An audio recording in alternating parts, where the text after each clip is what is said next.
सिद्धि की शादी के बाद वो ससुराल चली जाती है। पीछे रह जाती है भाभी रानी। सिद्धि के ससुराल जाते ही भाभी कहती है, अरे वाह जी वाह, सारे कपड़े मेरे। हाय रे पैंट, अरे वाह वाह, मजा आ जाएगा। अरे ये सिद्धि की अलमारी के सामने खड़े होकर क्या बड़बड़ा रही है? जाकर देख मेहमानों को विदाई की मिठाई मिली कि नहीं। अब हाँ माँ जी, क्यों नहीं, लेकिन पहले कपड़े तो बदल लूं। अब रानी आ जाती है सिद्धि के उन कपड़ों में जो वो ससुराल जाने से पहले घर छोड़ जाती है। अरे रानी, कुछ दिन रुक जाती। अरे ये तो सिद्धि बिटिया को मैंने ही दिया था, बड़ा ही फबता था उस पर, तुझ पर तो कुछ खास नहीं लग रहा। अब वो ना मेरे सारे कपड़े गीले थे तो सोचा पहन लूं। वैसे भी सिद्धि को कौन सा भी पुराने आउटडेटेड कपड़ों को पहनना है। वैसे भी ये सूट तो मैंने तभी पहना था, वैसे खास है भी नहीं ये। हाँ ठीक है, लेकिन ना मेरी सिद्धि पर तो जमता था। सारे मेहमान चले जाते हैं और सिद्धि ससुराल से मायके पहली बार आती है। अपना घर, अपना कमरा, अपनी अलमारी। ये बोलकर जैसे ही सिद्धि अलमारी खोलती है तो सामने उसके कपड़ों की जगह कुछ और ही रखा होता है। माँ, जरा कमरे में तो आना। सास और रानी वहां पहुंच जाते हैं। रानी ने पहनी होती है सिद्धि की जींस और टी शर्ट। अरे भाभी, ये क्या? ये तो मेरी बड़ी ही महंगी टी शर्ट है, इसे आपने घर में क्यों पहनी है? अरे बहुत मिलती है दीदी ये चौक की मार्केट में, 150 में। ओ भाभी प्लीज, ये एरोपोस्टल है, 2000 की एक टी शर्ट। ओहो, 2000 में तो दीदी 4 साड़ी आ जाए। अब क्या बोलूं? भाभी, ये मेरी अलमारी में छोटू के कपड़े, तो मेरे कपड़े कहाँ हैं? मेरी अलमारी में? अब दीदी आपको कौन से पुराने कपड़े पहनने थे?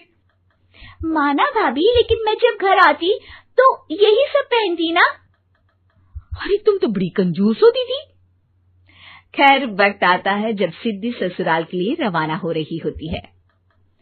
अरे रानी, अंदर से सिद्धि का गिफ्ट ले आ, लड़की पहली बार ससुराल से मायके आई है। रानी अंदर जाती है और एक सिंपल सी साड़ी लेकर बाहर आ जाती है। ये लीजिए माँ जी। सास बेटी को गिफ्ट देकर ससुराल भेजती है। अगले दिन रानी एक सुंदर सी साड़ी पहनकर सामने आती है। अरे रानी, ये तो वो साड़ी है जो मैंने सिद्धि को देने के लिए दी थी जब वो ससुराल ले जाती, लेकिन ये तूने कैसे पहन ली? अरे माँ जी, ये साड़ी तो मुझे बहुत पहले से ही पसंद थी, लेकिन चिंता ना करिए, मैंने सिद्धि के लिए भी अच्छी सी साड़ी दी है। हाँ। तभी सिद्धि का फोन आता है। क्या माँ, कुछ अच्छा तो दिया होता ससुराल ले जाने के लिए। अरे पहले दिखा दिया होता। यूं चमकते हुए पैकेट में नौकरानी वाली साड़ी मत दिया करो माँ। अरे बेटे, वो तेरी भाभी ने ना गलती से उससे पैकेट बदल गया। हाँ, मैं कल ही तेरे भाई के हाथ से तेरा वाला पैकेट भेज दूंगी। अरे रहने दो माँ, आई एम श्योर भाभी ने अभी वही साड़ी पहनी होगी जो तुमने मेरे लिए रखी थी। तुम तो समझ नहीं पाई उनको। खैर छोड़ो, मैं ज्यादा बोलती अच्छी नहीं लगती, रहने दो, आपको उन्हीं के साथ रहना है, फिर बात करेंगे। सास को रानी पर गुस्सा आ जाता है। वो उसके कमरे में जाती है जहाँ वो शादी का एल्बम देख रही होती है।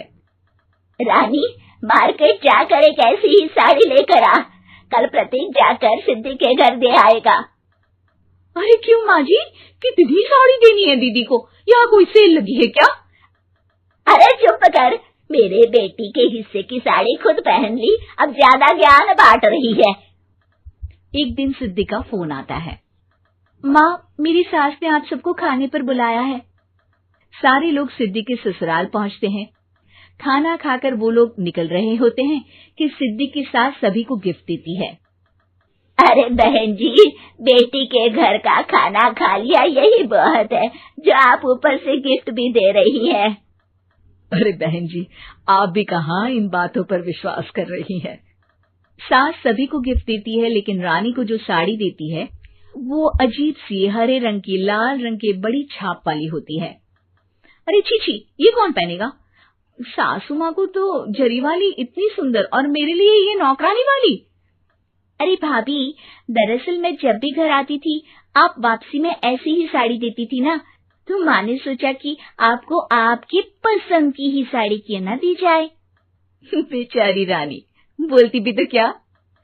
सिद्धि और सास रानी का चेहरा देखकर हंसने लगती है, तो रानी समझ जाती है कि अपने ही बिछाए जाल में वो फंस चुकी है।